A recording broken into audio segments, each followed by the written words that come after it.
Janjimu kan tetap ku pegang teguh sampai ku dapat mahkota kehidupan. Haleluya, shalom jemaat Tuhan, apa kabarnya? Kita hari ini ada di small group kita kembali, dan sebelum kita akan memulai small group kita, mari kita akan bersatu hati dan kita akan mulai small group kita di dalam doa. Mari kita berdoa. Terima kasih Tuhan Yesus buat kesempatan yang luar biasa, karena kesempatan ini kami boleh kembali bersama-sama untuk membangun small group kami.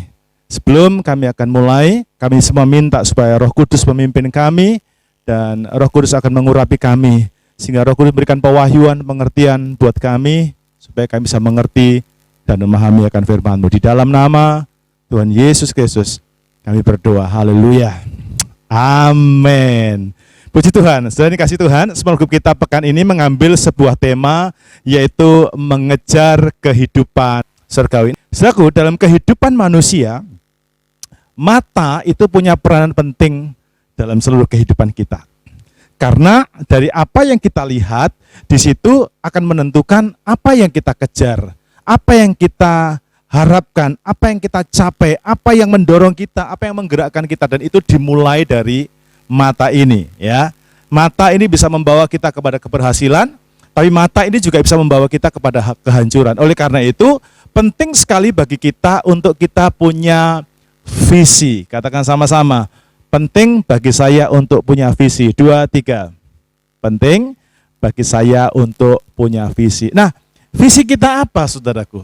Visi kita adalah mengejar kehidupan surgawi. Nah, untuk itu, mari sebelum kita masuk lebih dalam, kita akan membaca super ayat small group kita yang terambil dari 2 Korintus pasal yang keempat, ayat yang ke-17 sampai dengan ayat yang ke-18.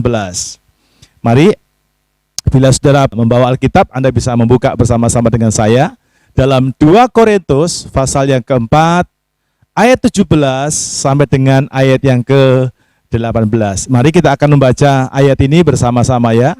2 Korintus pasal 4 ayat 17 sampai 18. Bersama-sama kita baca, 2, 3. Sebab penderitaan ringan yang sekarang ini mengerjakan bagi kami kemuliaan kekal yang melebihi segala-galanya, jauh lebih besar daripada penderitaan kami. Sebab kami tidak memperhatikan apa yang kelihatan, melainkan yang tak kelihatan. Karena yang kelihatan adalah sementara, sedangkan yang tak kelihatan adalah kekal. Haleluya. Saudara, mengapa pelajaran kita hari ini mengambil sebuah tema mengejar kehidupan surgawi? Saudara, tentu ada alasannya, tentu ada berkatnya yang luar biasa yang akan kita sama-sama pelajari, dan tentunya akan kita raih bersama-sama. Pada bagian yang pertama, saya mau sampaikan mengapa kita perlu mengejar kehidupan surgawi. Yang pertama, karena kehidupan surgawi itu kekal. Ya, mengapa kita harus mengejar kehidupan surgawi? Yang pertama, karena kehidupan surgawi itu kekal. Saudaraku, kehidupan surgawi adalah sebuah kehidupan yang akan kita nikmati dalam jangka waktu, yaitu selama-lamanya. Artinya tidak berbatas. Ya, kehidupan rohani adalah satu kehidupan yang kekal, yang tidak berubah, yang tidak ada habis-habisnya. Bahkan kehidupan surgawi itu adalah kehidupan yang tidak akan pernah mengecewakan. Ya, Alkitab mencatat di sorga tidak ada air mata, di sorga tidak ada duka cita, di sorga penuh dengan kesukaan besar.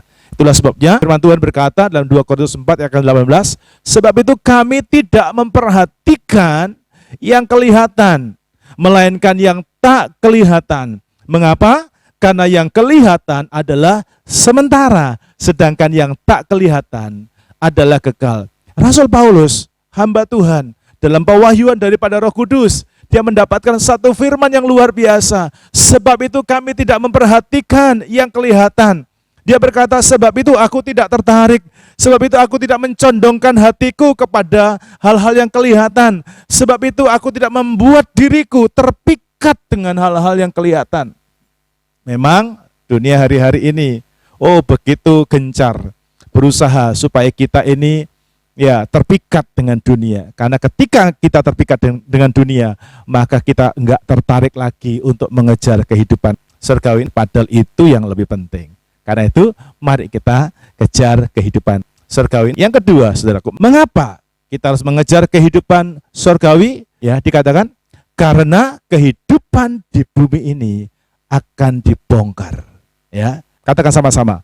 Karena kehidupan di bumi ini akan dibongkar. Saya akan mengajak saudara untuk membaca dalam 2 Korintus pasal yang kelima, ayat yang pertama. 2 Korintus 5, ayat yang pertama. Mari sama-sama kita akan membaca. 2, 3. Karena kami tahu bahwa jika kemah tempat kediaman kita di bumi ini dibongkar, Allah telah menyediakan suatu tempat kediaman di sorga bagi kita. Suatu tempat kediaman yang kekal, yang tidak dibuat oleh tangan manusia. Saudara, Alkitab memberikan sebuah gambaran yang begitu tegas. Ada sebuah pemahaman, ada sebuah visualisasi yang jelas yang dikatakan oleh Alkitab bahwa kehidupan manusia atau kehidupan kita ini seperti kita mendiami sebuah kemah. Atau dengan kata lain, kehidupan itu seperti tempat kediaman. Ya, ada 2 tempat kediaman yang didiami oleh manusia. Yang pertama adalah sebuah kemah kediaman yang sifatnya sementara. Ya, yaitu di dalam tubuh kita ini. Kita dengan tubuh jasmani ini artinya kita hidup di dunia. Ya, ini sifatnya sementara. Ya, suatu saat kemah kita, rumah kita ini akan dibongkar. Ya, dan untuk tinggal di dunia ini kita harus mengenakan tubuh jasmani ini. Kita harus menggunakan kemah jasmani ini. Ya, ini rumahnya kita. Ya, rumah kita jasmani. Tapi ada rumah yang kedua atau kemah yang kedua, itu adalah kemah kediaman yang sifatnya kekal. Yaitu sebuah kemah, sebuah tubuh, sebuah rumah untuk roh kita yang akan kita diami nanti di sorga. Itulah yang disebut dengan kemah kediaman sorgawi atau kemah yang sifatnya kekal. Ya, mengapa kita mesti mengejar kehidupan sorgawi, saudaraku? Karena begini, karena kemah kediaman kita di bumi akan dibongkar. Ya, kemah kediaman yang sekarang ini sifatnya sementara, tidak kekal, akan dibongkar. Amin. Nah, kalau kita sudah dibongkar, berarti kita sudah nggak bisa tinggal di sini. Kayak apa sih dibongkar? Mungkin karena sakit, engkau harus mati. Mungkin karena memang waktunya, ya, waktunya Anda tinggal di bumi ini sudah selesai. Maka saudara harus tinggalkan rumah ini. Artinya rumahmu dibongkar, engkau harus keluar dari kemahmu. Nah, pertanyaannya, kalau engkau sudah keluar dari kemahmu di bumi, engkau harus tinggal dalam kemah kekal, maka saudara sudah punya rumah enggak? Tempat saudara ada di mana? Ya, Anda akan tinggal di mana? Anda akan diam di mana sesudah kematian itu tiba? Itu sebabnya penting bagi kita.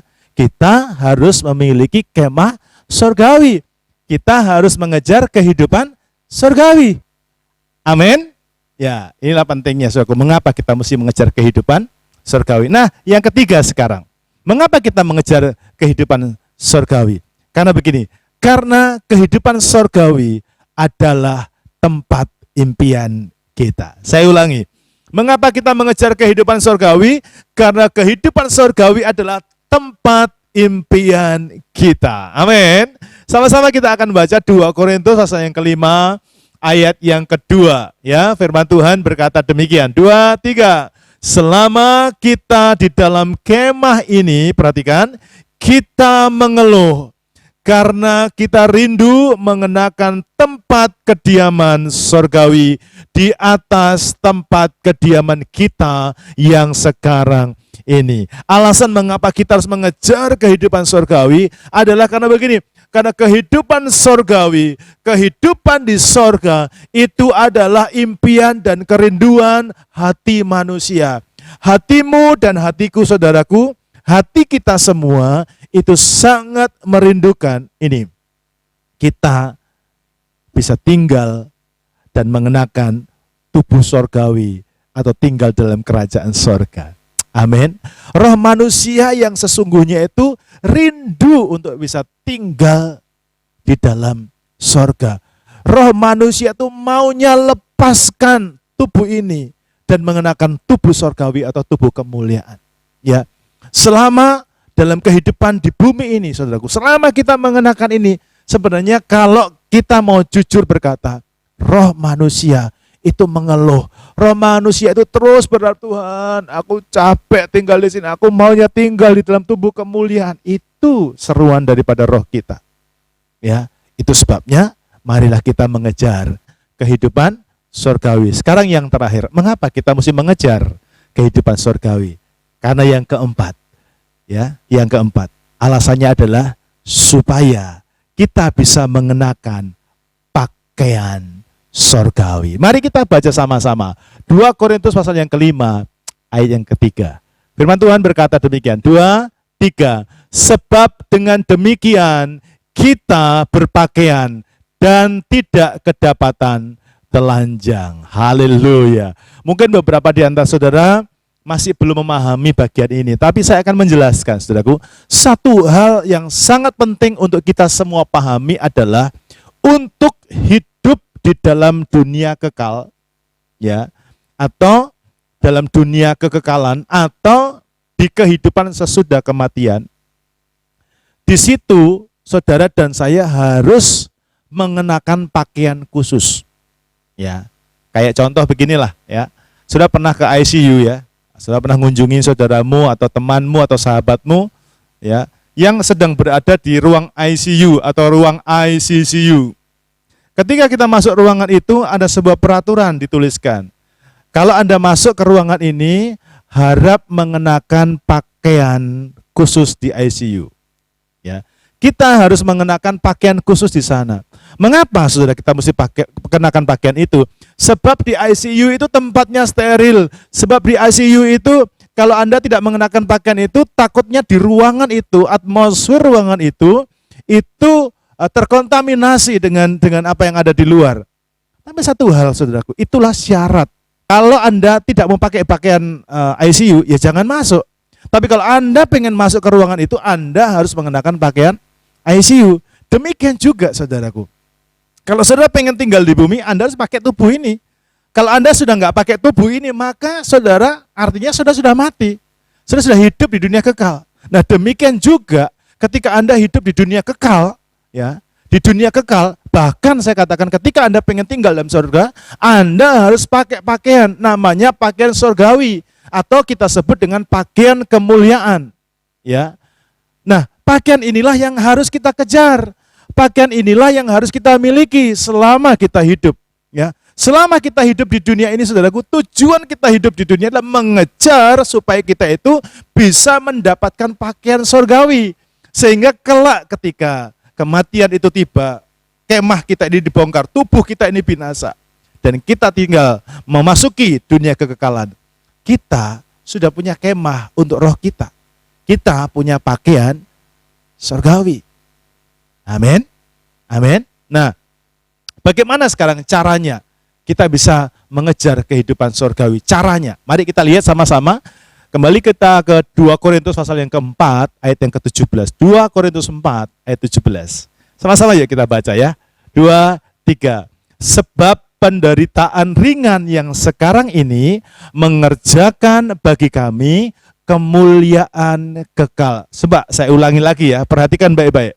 Sebab penderitaan ringan yang sekarang ini mengerjakan bagi kami kemuliaan kekal yang melebihi segala-galanya, jauh lebih besar daripada penderitaan kami.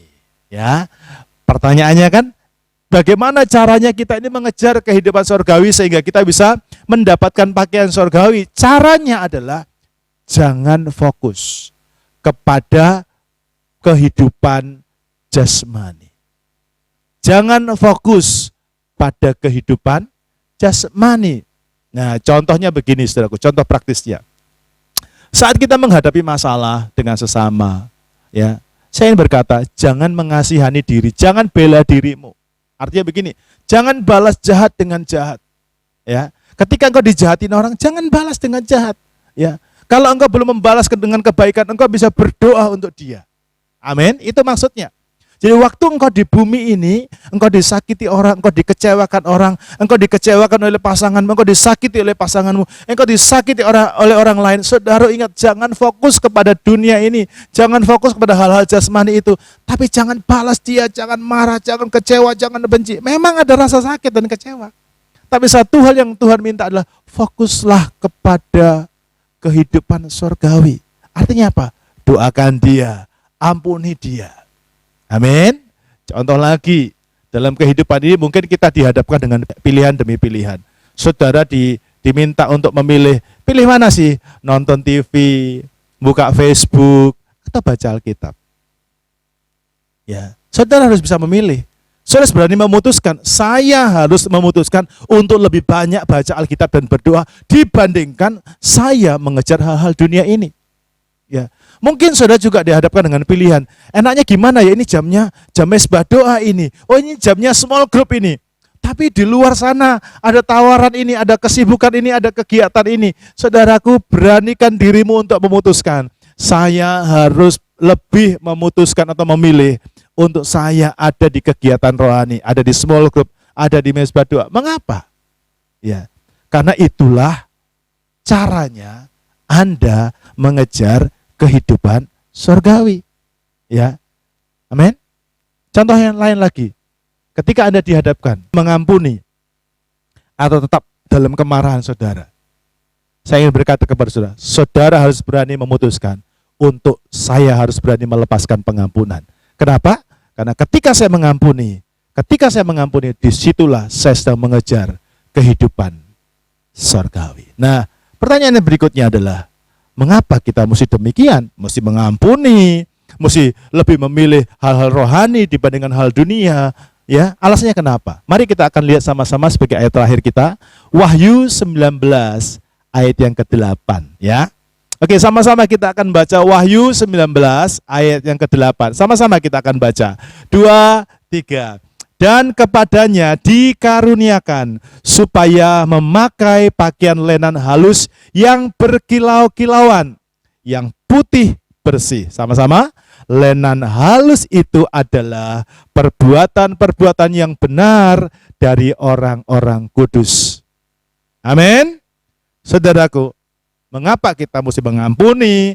Mengapa kita lebih suka, harus memilih, lebih suka bersekutu dengan Tuhan, dengan firman-Nya, lebih suka hal-hal rohani dibandingkan jasmani? Karena begini, karena keputusan kita untuk mengampuni, untuk memilih hal-hal rohani lebih utama daripada hal-hal jasmani, itu adalah cara kita bisa memiliki pakaian surgawi. Amin. Kalau saudara pengen memiliki pakaian surgawi, kalau saudara pengen layak masuk surga, kalau saudara pengen nanti ketika kemah jasmani ini dibongkar dan Anda harus tinggal dalam dunia kekalan dan Anda punya pakaian rohani, syaratnya adalah relakan hatimu ya di dunia ini menderita untuk daging saudara, supaya dagingmu ini kalau perlu ya keinginannya dimatikan.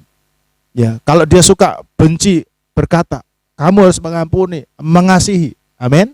Karena itu caranya kita bisa memiliki pakaian surgawi.